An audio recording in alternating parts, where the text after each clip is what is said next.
their spouses, not spouses, their children, hell know where they came from. Everything untrue, from untrue affairs.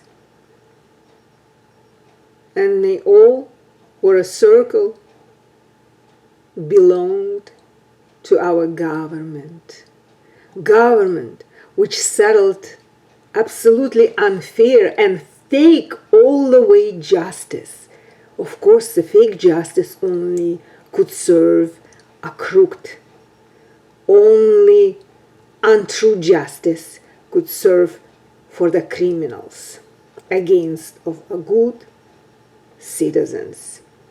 That's why if at those days somebody played guilty, trying to save and worry about their family members, it's okay, of course, because all that justice was absolutely not just unfair, they were fake. They did not have no licenses, no diplomas. Everything was untrue. Because they thought everybody is untrue around occupant. They don't have access to know true. So and their victims don't have access. But I did had an access. And I did know the truth about everyone around me.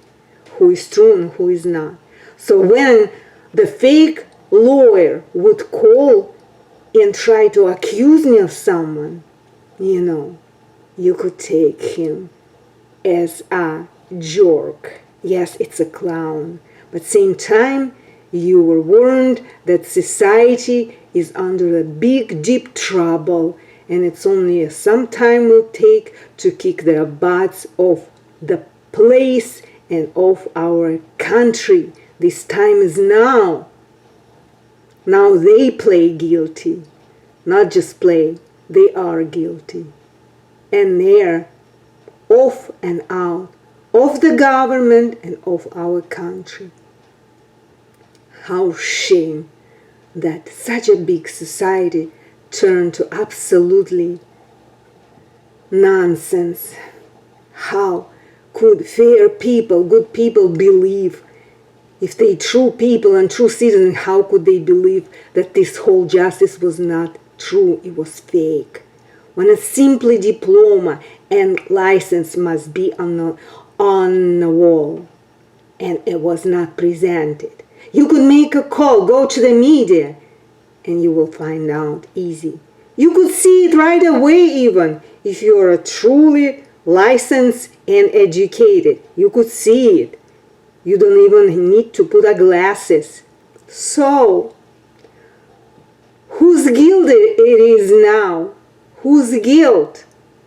They not in a hurry to run away, but I would, if I would be them, really would.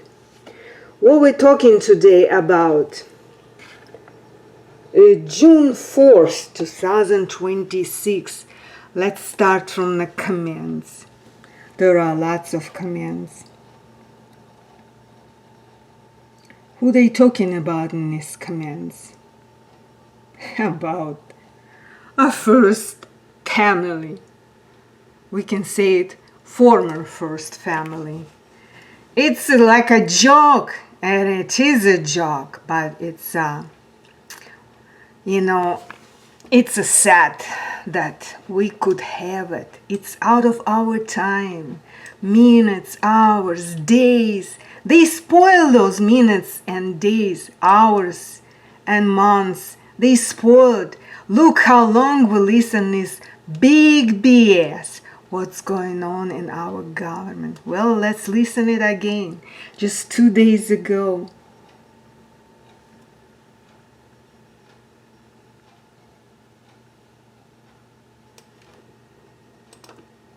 So the Daily Beast is reporting the following. Pop this up.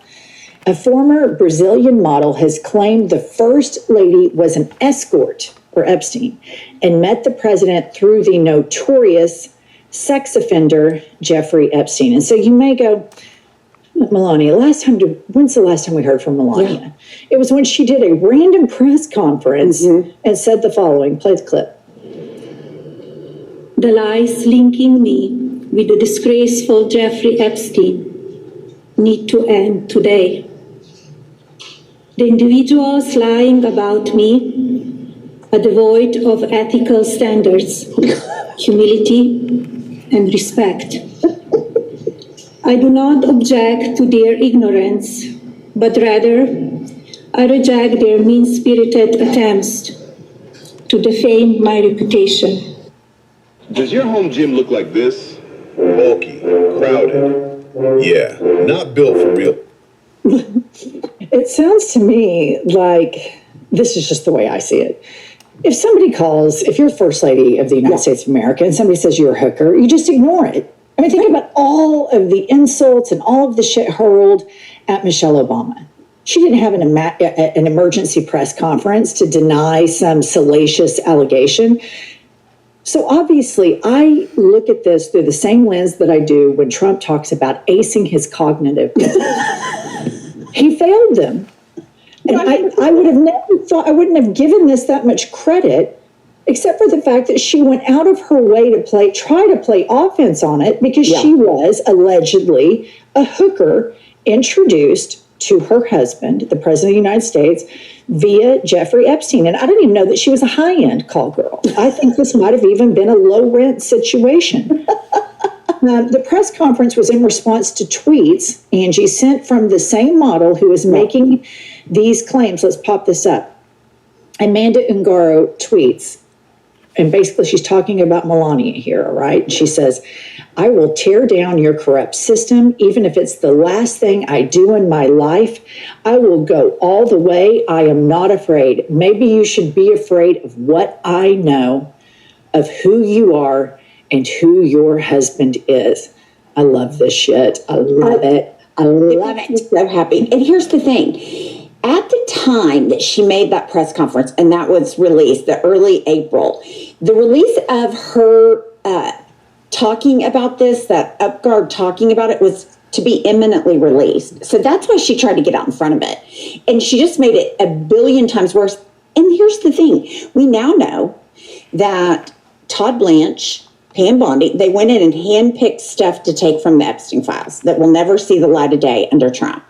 We also have learned that Jeffrey Epstein didn't limit his sex trafficking to Americans, but had many, many, many girls from different countries all over the globe. This tracks perfectly with what he was doing. And I will just say this, coming from her, that she thinks people are mean-spirited and not respectful. They're not ethical. Like, shut the fuck up, lady. You are married to the most mean-spirited, least ethical, and disrespectful person on the planet. So your be best policy, start that at home. Even though I know you don't sleep in the same bedroom, I'm sure you see him enough to tell him to pipe down. So this whole thing to me is theater.